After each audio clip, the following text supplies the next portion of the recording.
Well, in just 12 hours, Indiana senators are expected to be back here at the Statehouse to decide the fate of Senate Bill 1, which will decide the future of abortion access in Indiana. Now, senators are expected to discuss the bill as it stands now and then vote on it. They're not expected to add any amendments to this bill. That happened last night when senators discussed 33 proposed amendments. And here are just some of the amendments that, whether they passed or failed, were the big talkers.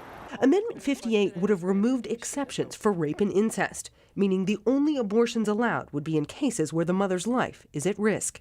That amendment failed 28 to 18, but not before almost 2 hours of debate. This is the most important issue in our lifetime. And whatever we decide here tonight, we will be judged by what we did here. And we have to do the right thing. I rise in opposition to this amendment.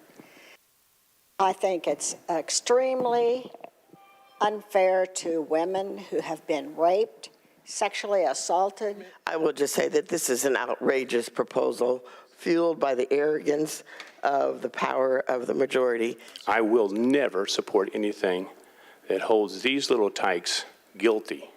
I will never administer a death sentence for these little guys because of something some adult in their world did.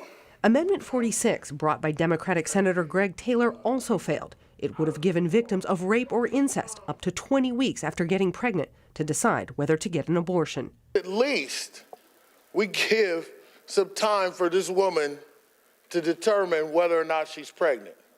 And 8 weeks and 12 weeks ain't that number. As SB 1 stands now, anyone who's a rape or incest victim has 12 weeks to decide if they're 15 years old or younger. Someone 16 years old or older has 8 weeks. Two amendments that did pass, Amendment 3 and Amendment 20. Amendment 3 would allow Indiana's Attorney General to enforce abortion laws if a local prosecutor failed to bring charges involving an illegal abortion. So if we're going to pass laws, we certainly expect prosecutors to enforce them. And if they're unwilling to enforce them, then somebody needs to do that. And Amendment 20 expands part of the bill that would require rape and incest victims to sign an affidavit affirming they're telling the truth under penalty of perjury before they can get an abortion.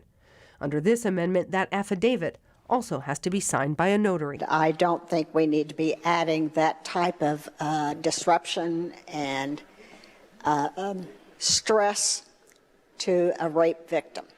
It's just not necessary. It passed 24 to 23, with the lieutenant governor breaking the tie. Senators are set to be back here tomorrow at 11 a.m. If a majority of the senators vote to pass Senate Bill 1, then the bill heads to the House, where that body will consider their own amendments, and that process starts next week.